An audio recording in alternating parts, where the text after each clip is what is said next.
Good morning, Service Alliance community. How you all doing today? I was trying to sync my voice with yours, and it didn't work. Good morning, Service Alliance community. Your pitch was a little different this time, but Kyle got me interested in trying to mock it. You just got that radio voice. You got the radio face too, but you know. I've been told that many times. My friend. That's all right. That's why I work on the radio voice. That's why I have the good radio voice. Morning, Kyle. We got two people watching. I think one of them's me and one of them's Kyle. We be like that sometimes. Waiting for everybody else to get on. TK's out sick today.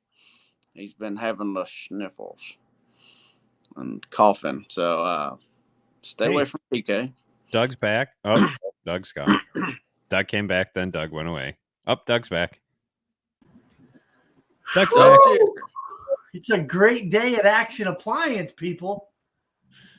What's up, man? Welcome to the metaverse. Good morning. Or the something. Your piece is still not working. What the heck? If you didn't notice, everybody, the metaverse has changed reality yesterday. I don't know if it's fixed yet today, but all things new are old again, and all things old are new again. That's what happens. On Facebook, you know what I'm talking about. That's what happens when you just, let a bunch of engineers run the world. What did I miss? They try and fix something and they break it. So, yeah, there's a Facebook glitch. I saw it in the admins group that I'm a part of, and it was literally bringing all the original timeline stuff. Like, so from, say you started your group 5 years ago. Well, it was bringing 5 year ago posts all the way back to the top and burying everything new. It was some weird glitch, so. Facebook, every time the engineers fix something, they break something. Kind of like the appliance world or the HVAC world. Or only we don't get paid to fix it. Yeah. We just got to deal with it. Good morning, Gaspar. I don't know if you put that one up yet or not. But, I did. You weren't paying attention. I was trying to get the comment section up on my other screen here. You were busy mocking my radio face when I put it. So. Well, we got to meet Gaspar finally Saturday, and his young fella Mikey. What a good couple guys there, man. He's raising Mikey right too.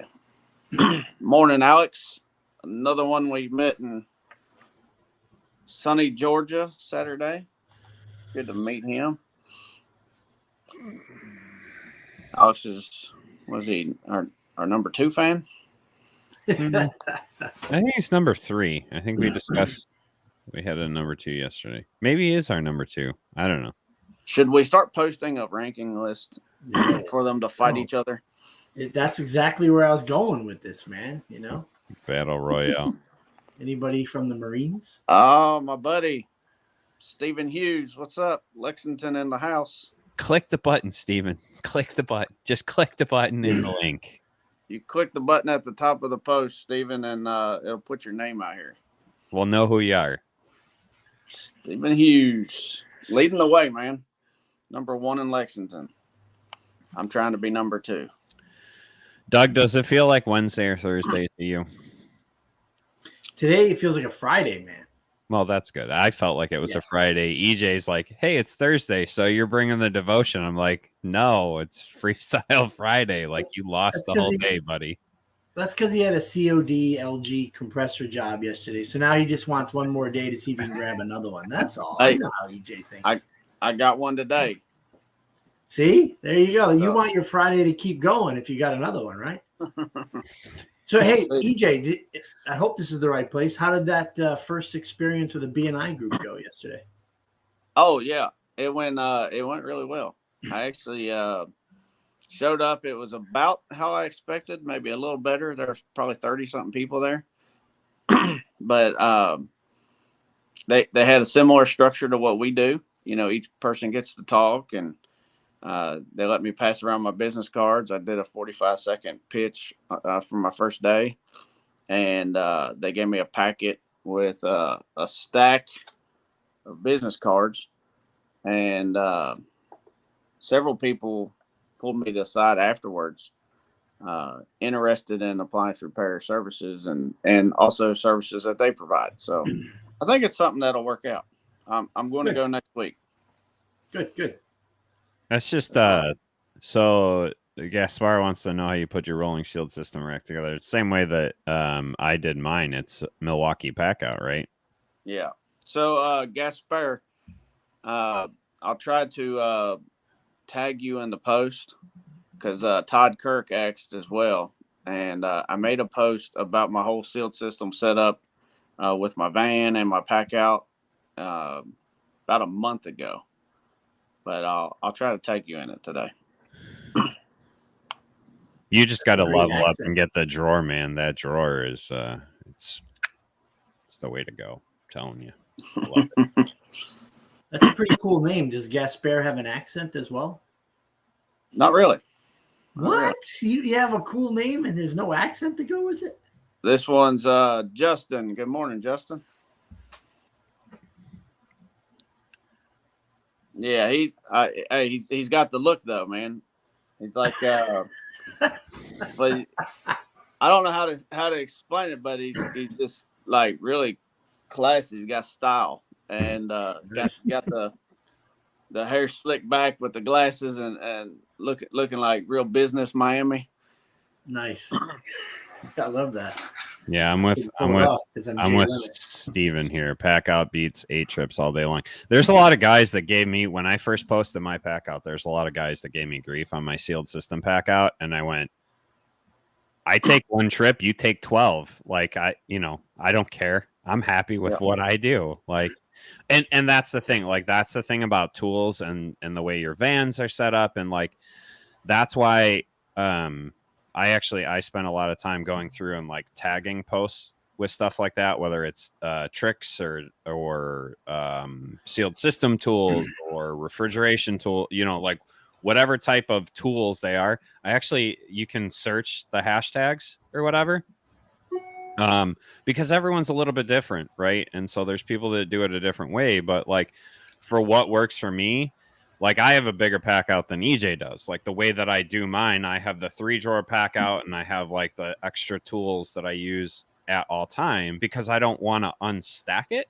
I want to be able to pull the drawer out, grab the tool that I need, put the drawer back. It's just the way that like it's organized in my brain. And so it works differently for everyone. And that's why I like the pack out, because you can put whatever you want. Like I got crates. Like they have the pack out crates that you can do. They have the big rolling one. They have, just a whole bunch of different variations on it. So, yeah, I bought the tote one as well. The one you're talking about.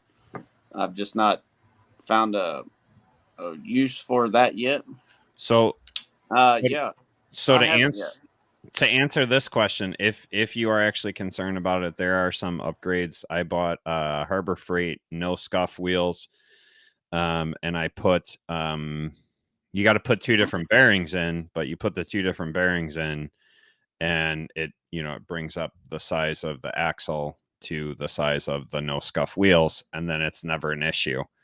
Well, we should, and they're red. So they kind of look pretty cool. So we should do a segment with Zach, called Pimp My Pack Out. Like, what was it? Exhibit was doing Pimp My Ride. Here's the thing. There's Put like chrome non-scuff wheels on it. There's like 500 groups out there. You just got to be a little bit social and go outside of your normal, right? And go check out some of these other groups. And, yeah, exactly. We're with you, Mike. We're with you, man. Exactly. Hey, I jumped in like cannonball type style on my pack out when I started. And now I'm a little hesitant to buy extra pieces because it's like, now I know it's a little tough. What is your kryptonite appliance, the one every time you fix something goes wrong? Washers. Oh, man. Just the whole general topic of washers. That's a good one, man. It's Illinois water, man. Washers are just forget about it. Just go buy a new washer. I don't care. Go buy a new washer. It's Illinois water is trash. Forget about it. They're ruined in 3 years anyway. You know what? Historically, I've noticed with a lot of guys that I've worked with and stuff is whether they're sometimes even if they got tons of experience, dishwashers leaking from the bottom of the door. Yeah. Like, you know, when I look up and I see like a door order, a gasket order, it's it's not the gasket. That's not going to solve the problem. You know, it's very, and they'll go, it looks terrible. And I go, okay, but it's not. I want you to pay attention from now on when you're changing a control board. Look at the gasket. They all look terrible, but I'm telling you, it's usually not a door seal. And happened yesterday. Same thing. 9 times out of 10 on those, it's either the spray arm, the soap dispenser, or I've actually had, and this is where asking the customer questions actually helps. Absolutely. I've had their children fall on the doors and screw up the hinges, which then means the door doesn't shut all the way, like properly. It looks like it's shut, but it warps the hinges in such a way that it doesn't make that proper seal, and then you get that same leak out the front. Sure. Yeah. The one from yesterday, we're on our fourth trip. Ordered a gasket, put the gasket in, and then when he was servicing it, for some reason the drain hose, it's brittle, it breaks. So my technician decides to do that one for free. So he orders a drain hose for Frigidaire, and it's not even the right one. So we do a little research and you Google it and you find out that there was a change in partner. Anyway, so we're on trip 4. Now he tells me after it's all done, the customer put a piece of duct tape on the corner of the door, like the flange that goes into the tank. And he goes, I can see why they're doing that. It's rubbing. And I'm like, okay, that was the thing you should have noticed on day 1 was that right there. You know, so it's a tough one. It is a tough one. And I think that speaks to how we approach troubleshooting and how those of us who've been in it longer, we hear all the time, like, oh, you're an amazing technician. Oh, you're amazing this. No, we just have done this so long that we pay attention to all these little things that you don't think are important, but we've been burned so many times that we just pay attention. We spend the extra 35 seconds and look at the whole picture. That's it. And that's experience. So if you want to become a super tech, spend an extra 35 seconds on each call and just notice those little things like the story that Doug shared. That's the game changer between parts changing a monkey and a super tech. I mean, really, that's the key, is just taking the extra time and noticing things or having a conversation with the customer. That's where you're going to see your level of troubleshooting and your level of repairs go on the rise, for sure.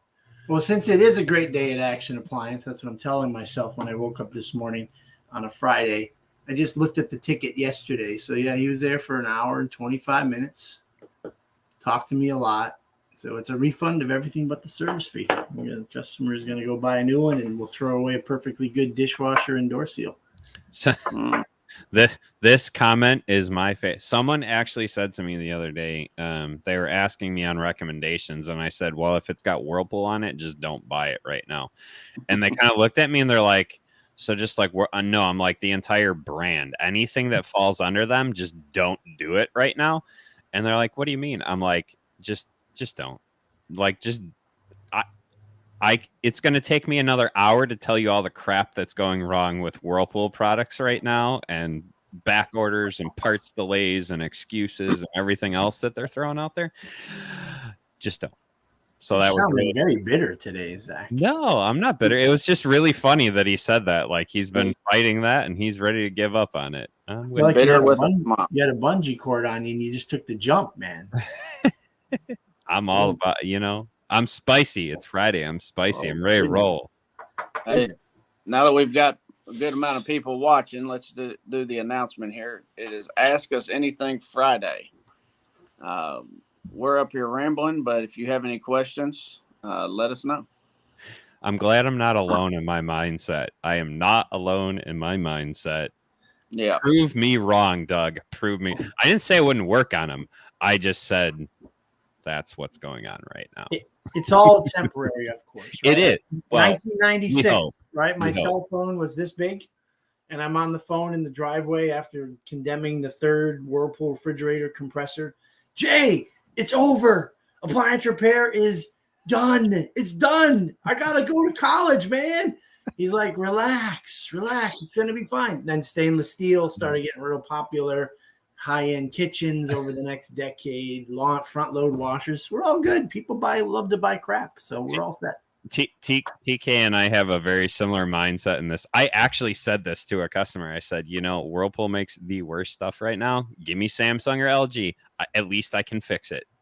I can fix a Samsung or an LG all day long. Whirlpool doesn't know what's going on. Their engineers don't know what's going on. Their service department doesn't know what's going on. Yeah. Give me LG or Samsung all day. Who would have thought someone would say that out loud? Dude, I cannot. When those words cross my lips, I'm like, 10 years ago, I just like that. That was not a thought in my mind at all. That's true.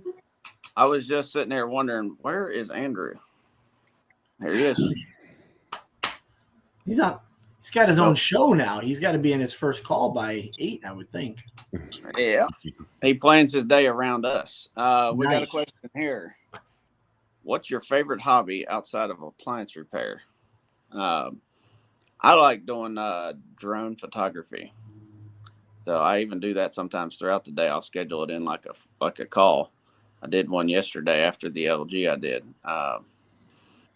I do freelance for a local photographer, and she does residential, and I do the drone. She does the edits, makes my work look great. Nice. What about you guys? I like to Uber. I don't get paid for it because it's all for family, but it's the greatest thing because I have this hat, chauffeur hat, and I put it on, and then I tint the windows, so I just sit back and I wait for whatever needs to be done. It's the greatest thing ever, man. Meditation time is beautiful.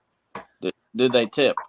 Tip? Oh, no. And they give me 1 star every single time because I won't stop to Dunkin' Donuts after that. Because that'd be like 9 times a day. The best way to resolve a 1-star review is bury it with 5 stars. So don't give up. Just keep trying. So does anyone have their kids want to be picked up with a classy service from – no, wait, that sounds creepy. Let me rethink my hobby. Let me just rethink my hobby. All right, I'll get back. I'll follow up on that one. I think we know what Zach's is, but go ahead. Well, that's just one of them. I do enjoy videography. I am definitely and it's funny. Like it's almost more business than actual personal stuff, right? Like it's really hard for me to go out and just create just to create. Like it's actually a challenge. It's actually a challenge for me to create. If you want my actual hobby, which is coming back, it's running. It's weird, but I actually, so seeing your son's post about cross country and stuff like that, EJ, that I miss doing. It's been a season where I haven't done it, and it's coming back because I really enjoy running. And if you want to know a weird thing about me, one of my goals is actually to run an ultra. It's been a goal of mine for a while to run an ultra, and I think I'm gonna start making plans to make that happen. So an ultra is bigger than a marathon, and so you're talking they have 50 milers. They have 100 milers. There's some even crazier milers than that, but I think it'd be really cool to start with a 50 or something like that. I haven't even run a marathon, but go big or go home, right? Right. Here's a good question from Andrew before he goes to his meeting, I guess. If you're not interested in having a brick and mortar shop, what's the best way to get FaceTime with employees and coworkers? And this was a good question that came up in the roundtable last night. So it's a good topic. I'll tell you, I don't have a brick and mortar. A lot of you know I have an office in Lexington. It's more of just like a location to get on a computer or grab some snacks, pick up parts, whatnot. but I like to go out to eat. So like, yeah, yep, definitely.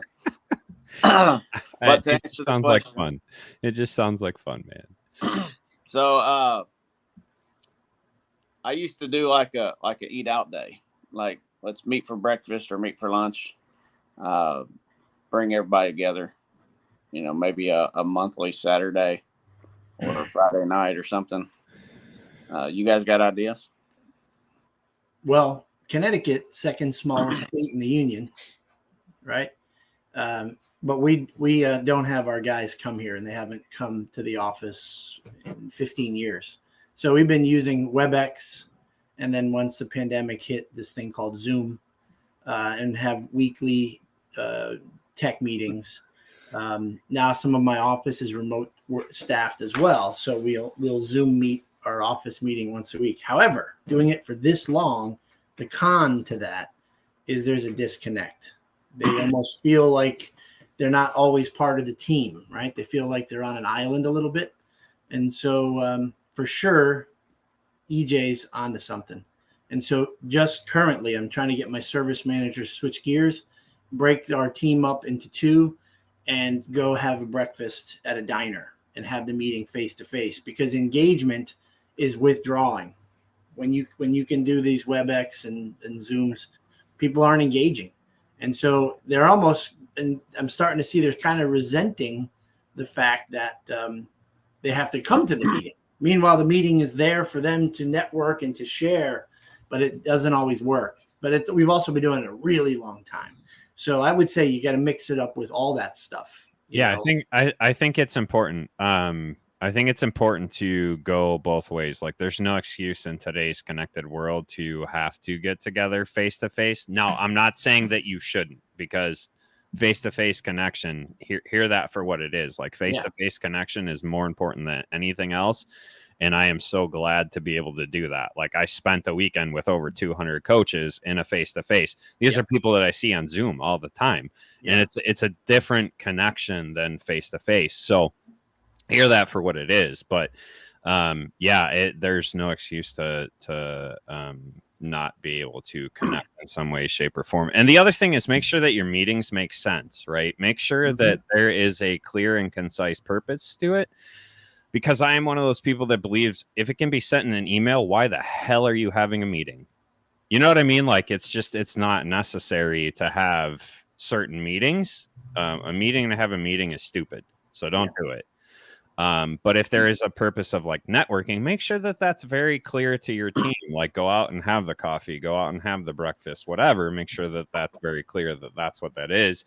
If it's, like they call it town hall at House Call Pro, and they come together and go, hey, here's what we did great this last month. Here's what we want to do this next month, right? Like, whatever, right?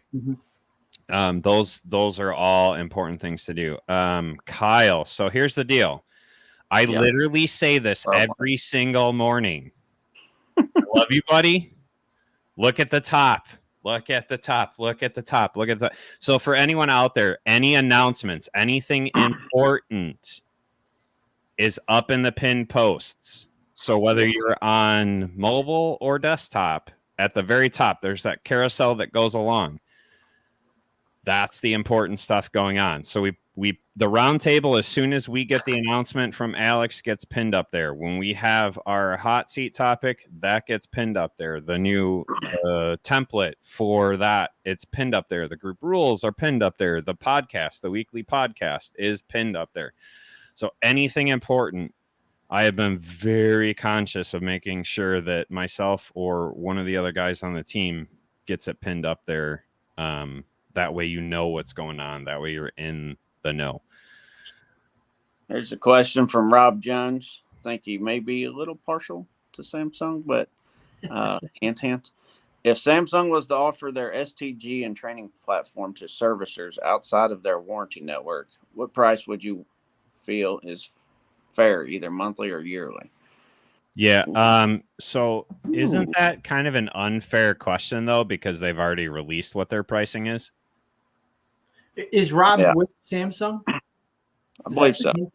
I think he's a corporate trainer. So I'll tell you something. I'll tell you something. We have it, and I think the price is extremely affordable. Yeah. Like ridiculous. Like it's low. It's lowball. It's really. What was it like? I think it was $6.99. I think that's what it was. Whatever it was, I was like, "Are you kidding me?" And because Samsung requires every single user to have their own. They want to know how many employees you have, right? Where some of them say from 0 to 5 techs or 0 to 10 techs, 0 to 3. Samsung just wants to know everybody, and I think they all have to have usernames and passwords. This was my service, but anyway, price is incredible because their technical information is awesome, and their phone tech support. My guys love it. So, I love you, Andrew. Sometimes pushing back. Andrew and my friend Paul Hartland, who works for me, they're like twins separated at birth, and they both have beards as well. They think exactly the same way, and it makes me laugh, man. I think there is a balance. There is, and so hear this, Rob. Like there is a balance on certain amount of information should be free. There is certain training information that I don't care if you are authorized or not.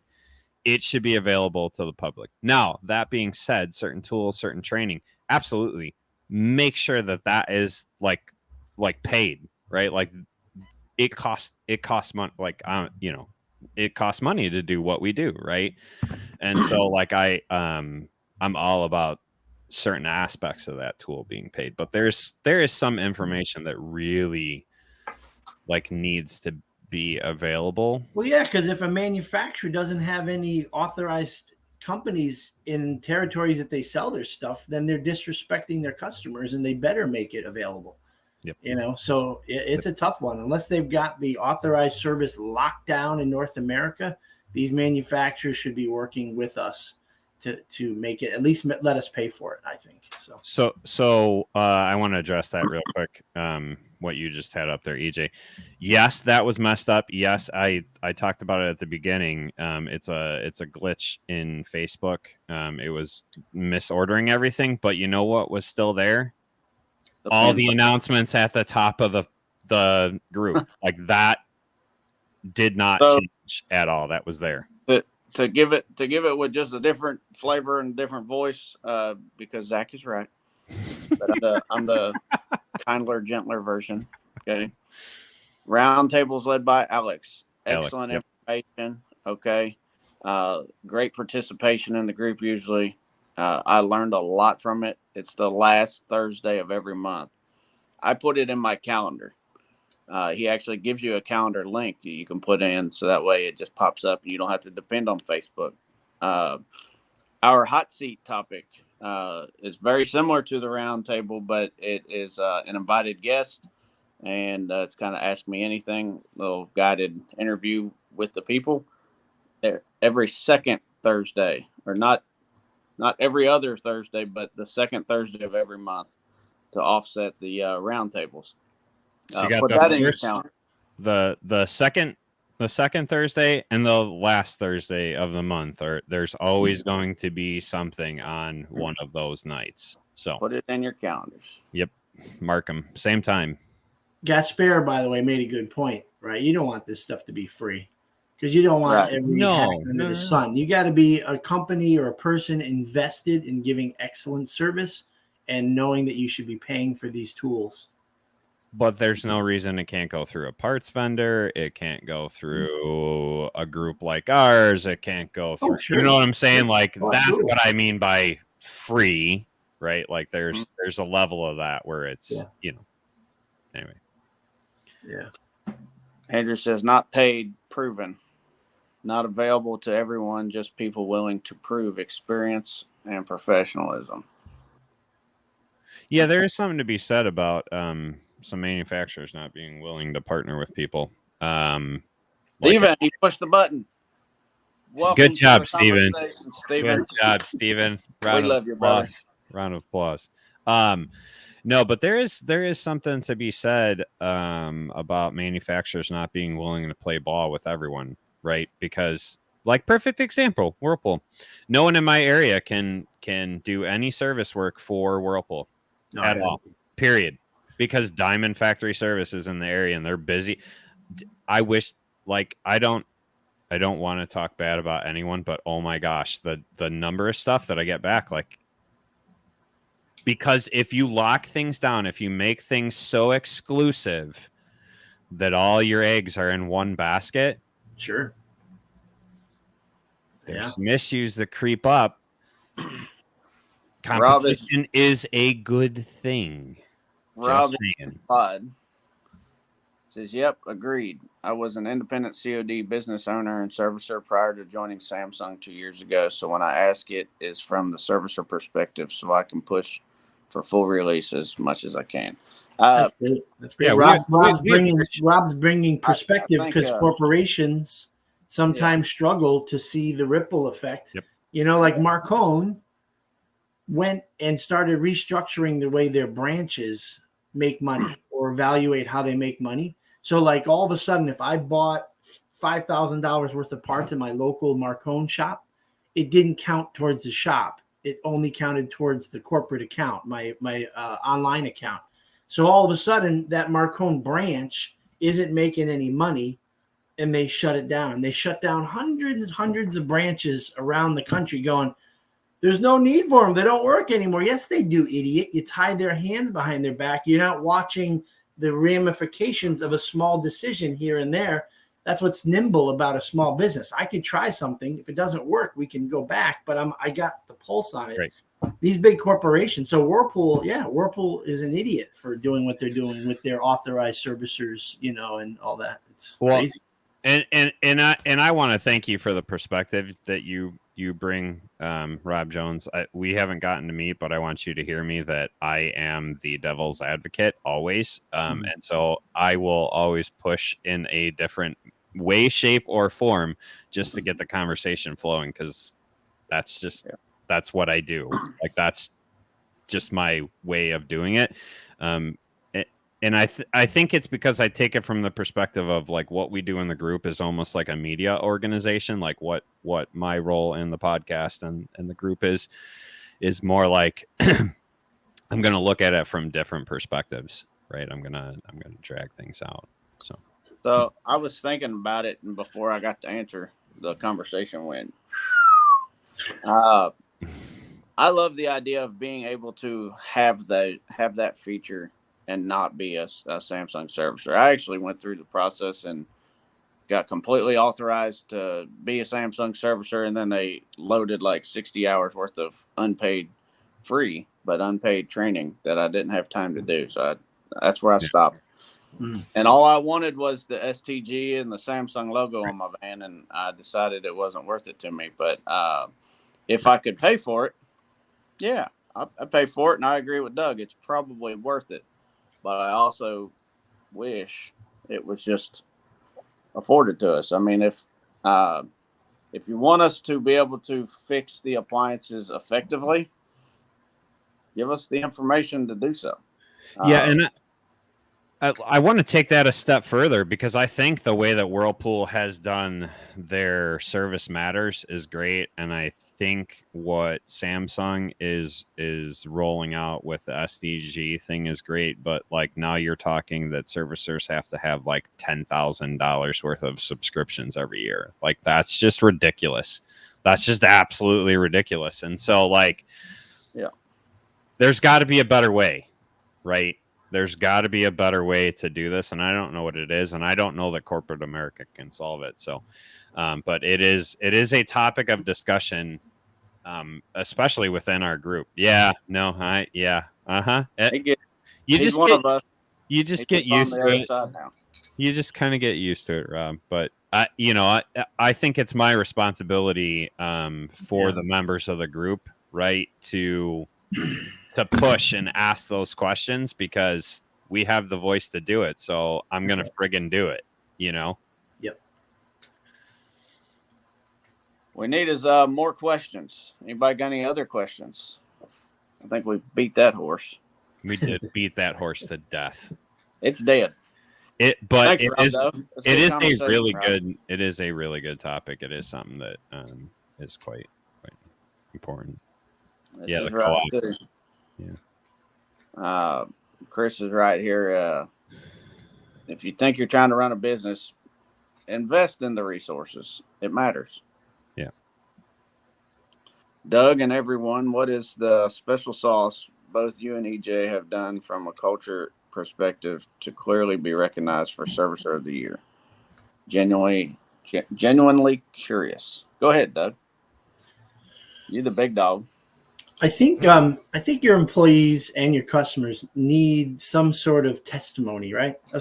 Me as a Christian, I've got a testimony, and then you've got your abbreviated testimony. You gotta share your story often, in the right moments, in an authentic way. Like EJ, we know what EJ cares about, right? 5-star reviews. We know that means he puts his customers number one. So he's always able to tie that in. So I have to make sure that conversation happens with a one-on-one situation with an employee, or in small group settings, or in a big company setting. Same thing goes when I'm dealing with an angry customer and I'm apologizing. I'm apologizing because I'm like, did you know we knew that was a problem and that we put something in place and we completely blew it? And I love everybody at my company. They're like a family to us. We've been around since 1961. And you know what's great about this is you're making us better today. You're a reminder to me. Here's what I'm going to do to make it right for you. It's the repeating of the story. It's not about money. It's not about profits. It's not about the biggest place. It's not about anything. You have to really live out your mission and vision statement in your conversations. I agree. I mean, it starts with hiring the right type of people. But when you're in the training period, you got to be present during a lot of that. Not saying you have to train them directly, but you should spend some time with them and try to experience different situations and show them how you respond to a situation, because that's how you value it, what it means to you. And then I like to talk about it afterwards. Like, did you see what we did there? Do you know why? Awesome. Here's why. And you know, Zach talks about it a lot, especially in the last couple weekly podcast videos, knowing your why. And the why is very important. Yeah. Why are you in business in general? Of course, we all want to make money, but do you want to make a difference? And that's where it hits me in my heart is I want to be the type of person. And as an extension, I want my company to be the type of company that changes lives. And I'm sitting here trying to tear up thinking about it because I know where my why comes from. And it's that ingrained in my heart that I just can't accept anything other than that. That's awesome. So I may not have been Servicer of the Year, but I can speak to this as well. Like definitely. Here's what I see in all of the Servicers of the Year, the ones that have achieved it, and it goes into what I said yesterday. Shameless plug. Go buy the friggin' book, by the way. The Greatest Salesman in the World. Like, Doug and EJ are sitting up here as examples of people that demonstrate scroll number 2. I will greet this day with love in my heart. Mm-hmm. Everything that they do as they approach the day, right, is to love people well. And if you remember what Dean Landers said, your employees are your first line customers. Their customers are the end user, right? They're the people whose houses you're going into. Yeah. So if you're greeting this day with love and you're loving your customers well, then that's going to follow. And that's how you end up with Servicer of the Year, right? Because everyone begins to, as Doug says, drink the Kool-Aid, right? Because you're approaching everything with this love. And it's not that mushy, gushy, ushy, Hollywood love, right? But it's that agape love, that love beyond understanding, that love that transcends and is literally just caring about people, meeting where they are and trying to serve them well. Agreed. The littlest thing that for me the littlest thing that an employee does that's selfless and great for the cause and mission of Action Appliance, I have to be very critical of that. Catch it. Hey, Kyle, did you realize that when you caught that was on back order and called the customer back, do you realize what you just saved for us right there? A grief and a headache. And so they went ahead and bought a new one, but they would have been waiting a week or two because we know what's been going on. Thank you, man, for that. Thank you. Other than that, they would just not realize how awesome that was. You have to catch the little stuff, celebrate it often. I'm telling you, it's awesome. And that example, like, just perfectly highlights exactly what I'm talking about. Yep. There is Doug loving his frontline customer, the employee of Action Appliance, yep. While the employee is loving their customer, the person whose house that they're going into. Like, grab onto that, guys. Like, you want to be top level, that's it. Like, that's the transaction. That's how that's the steps. Well, there is no other steps. That's so let me just be really honest and transparent because I love everybody here. I feel like we're dropping the ball. I feel like because of our Zoom meetings becoming very rote and not connecting, that I'm not sure that they're always, I'm hearing little things like, well, that's not a good call for me to do, so I didn't really price it affordable. What? Right? So who am I being critical of? Me. Why did that happen? Why did that employee get selfish in that moment and say, I don't want to do a tub bearing job because it was in a tight bathroom, so I added an extra $500. That's all wrong. Now, I could just be all intense and yelling at them. I need to bring them around to what the most important thing is to take care of that customer, Yep. And so we're going to have these more face-to-face breakfasts. And, maybe I'm going to lose $10,000 and bring half the crew into the office that day and have a day of inspiration and training and lunch. You know what I mean? And get that look them in the eyes and say, it's about our customers, So yeah, I'm telling you, I'm rescinding my award as of April 29th until I can re-inspire some of my guys to remember what the heck our job is, which is to take care of our customers. Sometimes you got to re-inspire yourself. So you do. Absolutely. We got a question. Emmett Burke Gardens says, what's the one thing you guys wish you would have known before you started? First off, great name, by the way. That is the name right there. It's very close to Everett. I like it. So I'll tell you one thing TK talks about a lot, and I agree, is standard operating procedures. Whether you write them out or not, start with a business plan and a vision of what you want your business to be, and start getting it on paper how you want things to run.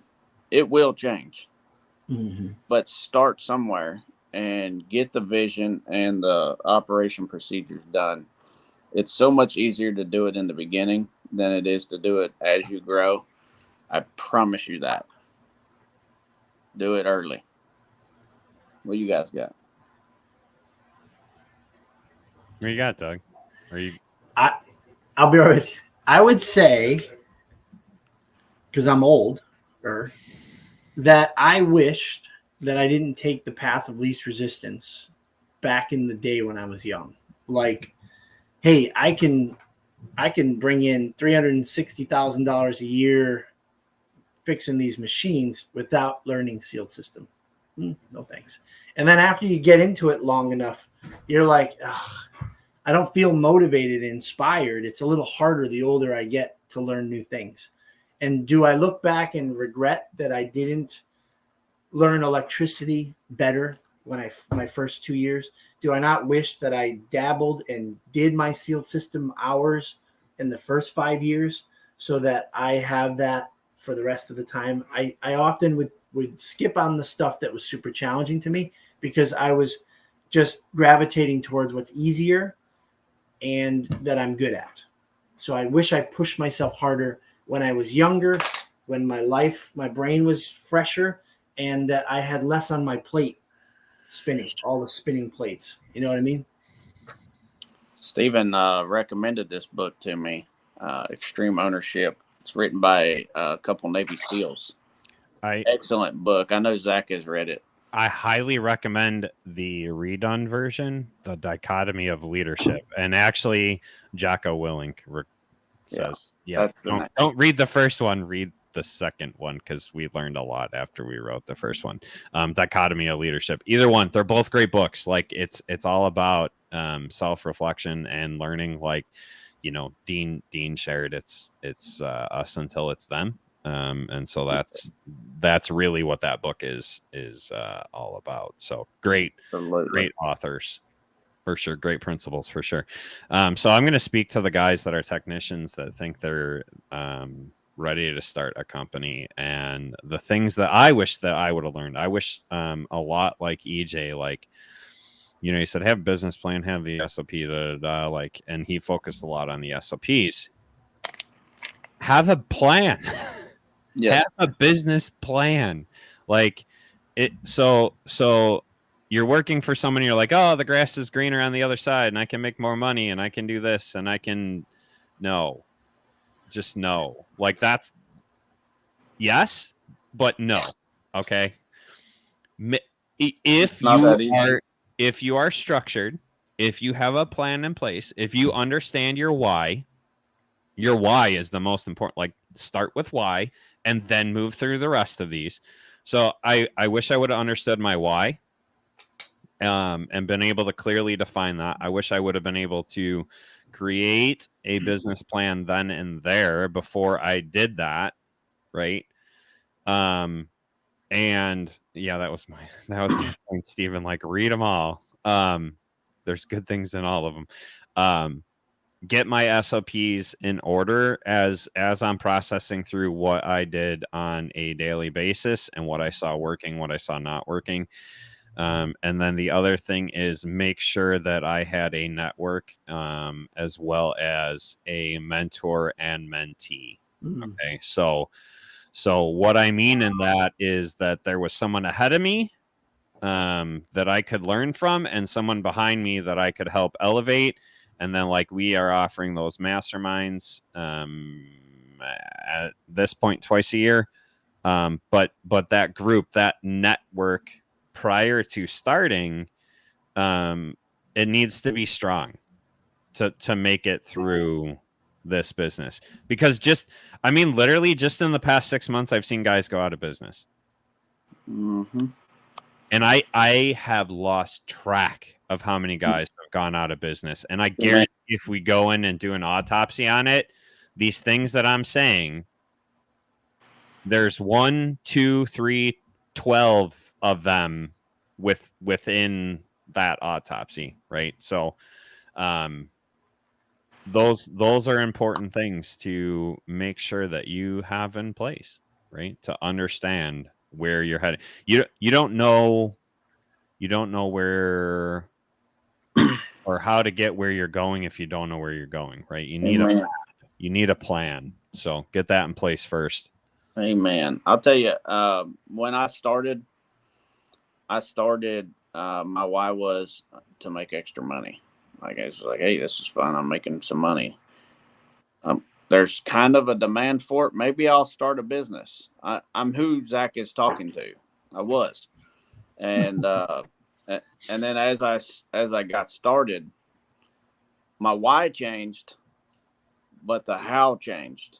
Also, it's like I can't just go into this thinking I'm just going to go around fixing stuff and make money. And it's like, okay, good to do. You know, let's break that down a little bit more. Because your why was money at first. Like what did that look like? Let's break that down, because so many people don't analyze how their whys change and what was that pivot for you? Like what made you realize that why was not strong enough to sustain you? Well, when I realized there's people on the other side of these transactions, somewhere along the line it hit me that there's a great appreciation for the service I bring. And if I can focus on that, the reputation grows. I'll tell you, Justin Gandy talks about this a lot, is in the very beginning, building your reputation is one of the most important things. like you almost give away stuff for reviews so you can build up your reputation. But when I'm looking at, as I want to grow, I want to do more, not just for the money, but I realize I can help more people.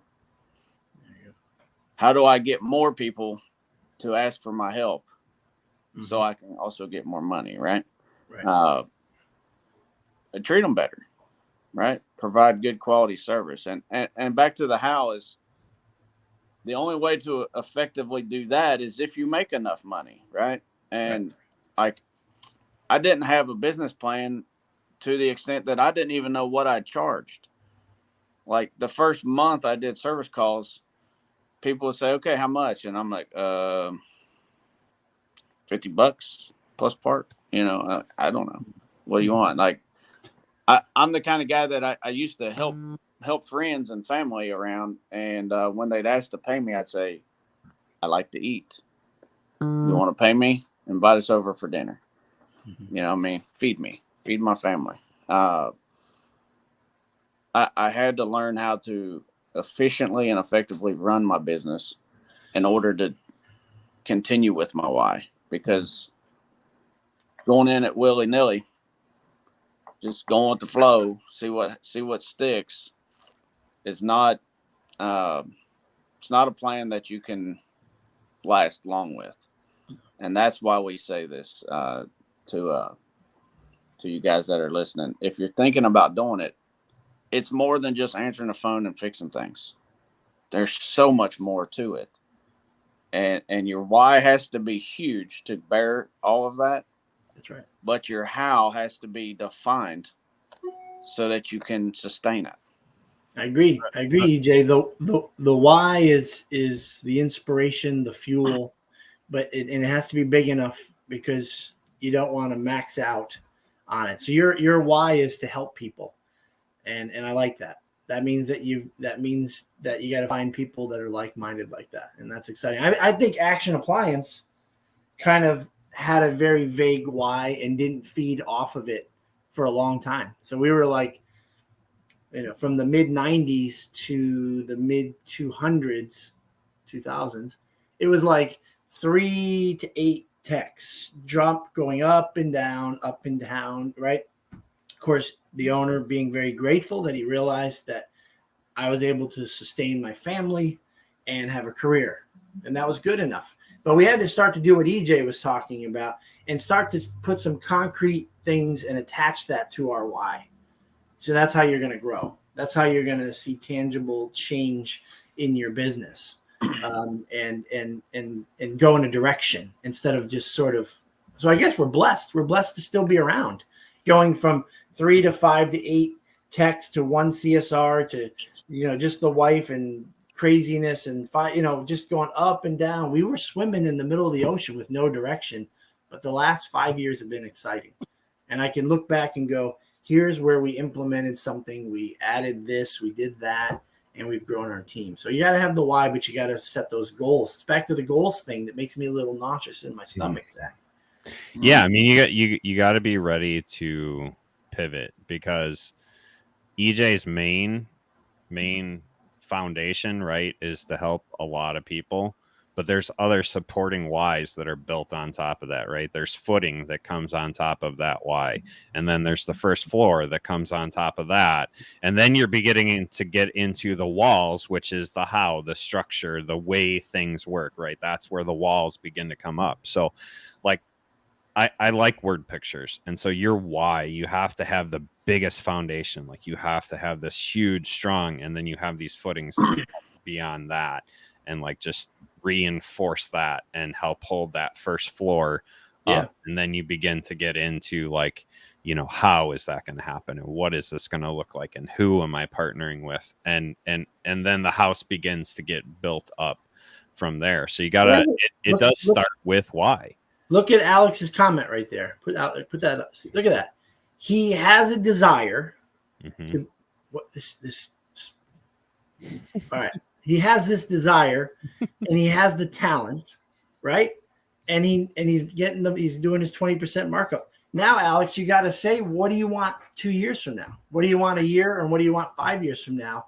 And then write that down somewhere and look at it every freaking day. And if that's to have 2 more Alexes next to you, not to be rich and have boats, although you can get those, but for your why. But you're right in a perfect spot, Alex. You're sharing the resources, and now you need to make tangible goals to hit and accomplish. And I'm gonna call. So for those of you that are still listening, still with us, thanks for hanging on. This is one of the things that Dean Landers worked with me on. Okay. Your why is so important. I know. It's coming, buddy. It's Stay tuned. Stay tuned. Big things are coming, Emmett. Stay tuned. It's okay to question your why. Okay. It's okay to pivot from where you are. And that's where having a mentor is so important, because Dean actually poured into me and goes, "What's your why?" Like, and he just did it as a story. He didn't directly say, "What's your why?" But he could see where the wheels were turning in my head, that I wasn't satisfied with my why. And so he told me a story. He told me like a Doug-like parable, just rolling through this. And by the end of it, I looked at him and I went, crap. And he kind of knowingly chuckles and looks at me and goes, "What? Son of a..." My why is money for this particular thing like that. And it's just never going to support it. And he goes, "What are you going to do about it?" Mm-hmm. You know, so it's okay to have those questions. It's okay to, but you don't know that unless you have someone pour into you. So hear that for what it is. Get a mentor, get people around you that are not afraid to challenge you. I'm a challenger. I'm a high type 8 person. I have those very high type 8 tendencies. But get someone in your life that's a challenger, that's willing to ask you those tough questions and go, "Are you sure about that? Like, are you sure? You know, yeah. Maybe this is something that, we need to work on there." It's important. It's important. Zach challenges about everything I ask him. Here's and you're better question for it.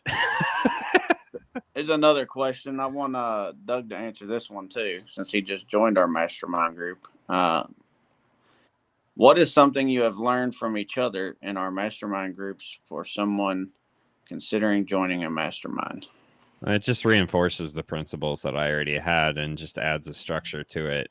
I was already networking with others. I was already bouncing ideas off of others, and this kind of speaks to what Emmett was asking about the standards, right? Like the templates and stuff. And so like Dr. Dan and JT and just like a whole list of other people I had already been networking with. I had already been doing almost a mastermind with, but actually having the structured organization and a template of what that looks like, and interacting and goal setting and growing through it. Having the actual template was important for me. So yeah. Community is huge. Like, community is the biggest thing for me. That's just where I identify and resonate with. But actually having the template and the structures is the real growth pattern for me. Yeah, for me it was all of that. So I won't use that answer, but the accountability and support. So I mean, briefly on this support, sharing ideas with each other, which is part of the networking, and encouragement to continue when you're doing well, the accountability when you're not. And I'll tell you, we talk about the accountability some. It's I've worked for people in my life. I've been a boss, but I've always worked for somebody. And they would assign things for me to do, and then I was self-motivated enough to do them, but I also had that knowing in the back of my head, they're going to ask for it. Mm-hmm. They're expecting me to produce this. Yeah. But when you become the CEO and you're not just the tech, and you come up with things for yourself to do, and then you have to hold yourself accountable. It's a little tough. I mean, even the most self-motivated people sometimes will struggle and make excuses because they don't have to explain them to anybody else. But when you got some peers around you that you're meeting on a regular basis, and you have to tell them, yeah, I had this going on, I didn't get that done, and it's like they see through it and they call you on that crap and say, all right, we'll let each other go 2 or 3 weeks. Okay, you got some stuff going on, and you get to like 4 or 5 weeks, and it's like, come on, man. So, what do you need help with? So he gives me grief about challenging him on everything, but the thing that he needs is to be challenged on everything. That's literally what he just said. So, because I don't love it, but I know I need it. Right. That's what I'm saying. Like, we lean into the thing. Like, I don't like structure. Like, I resist structure so much, but it's the thing that I identify with the most. It's the thing I needed most in my life.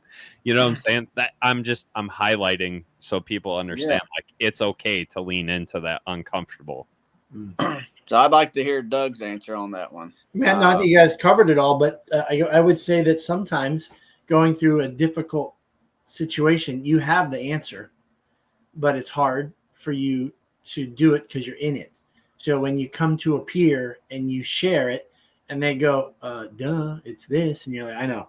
All right. So I probably should let that guy go. Right. You need that confirmation, because sometimes when you're in the weeds, it's hard for you to know, So. Yeah. That's a great goal, Emmett, by the way. Yeah, it is.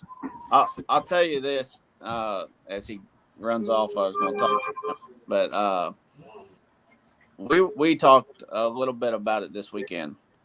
Like, Doug is so far ahead of us, but he gained so much from being in a group with us, that the accountability and networking. It's like Doug don't call us and say, how do you do this? Because he don't know how.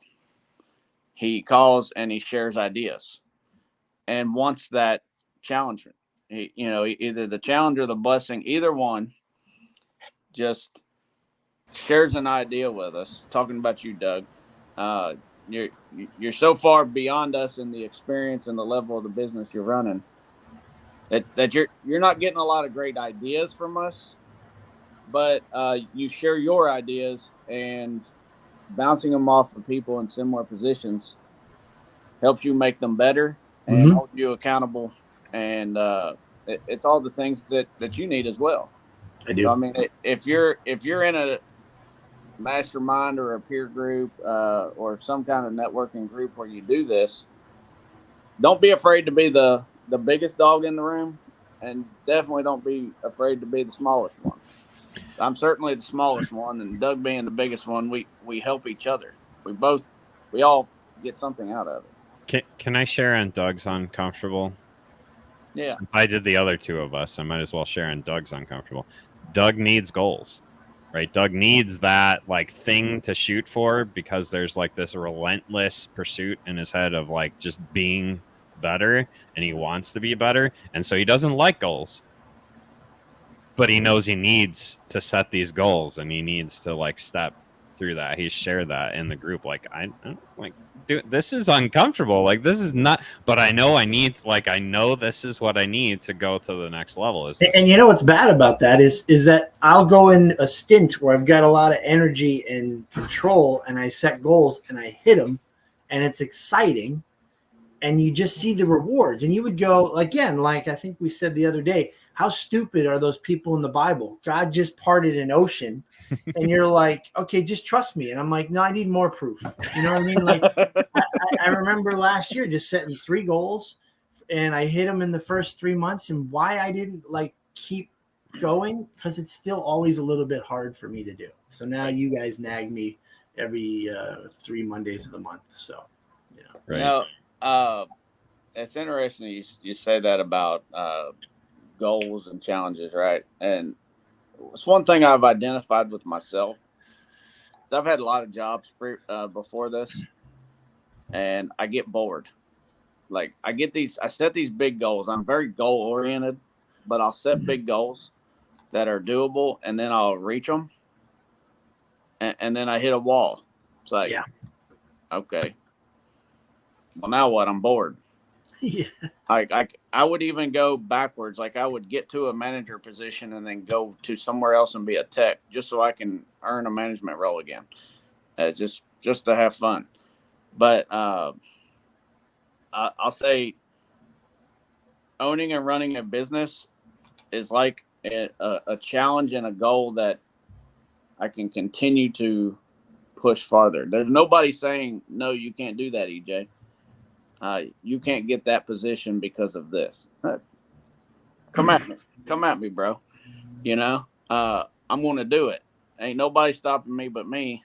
And that's probably what I've needed my whole life, is just that freedom to just go and not stop. Just go. That's awesome. We have gone like way the heck over it, and now I got Dean Landers calling my phone. So with that was a great Freestyle Friday. He's in trouble. Yeah, we haven't checked in about 2 weeks. So if you need some emotional support after the call, call Doug. Tomorrow I will be dropping interview on the podcast with Mark Kelly. That I'm looking forward to that. He's a really cool guy. It's been fun to get to know him. It's been fun chatting here today, and hopefully you guys took something out of it. Go watch it later. It's on YouTube. You can scrub ahead, scrub back, whatever. I can't believe we talked for an hour and 10 minutes. But it's been a great conversation and definitely worthwhile. So keep tuning in, and thanks for what you guys do. And we'll see you on the morning grind on Monday. Have a good weekend, everyone. See y'all.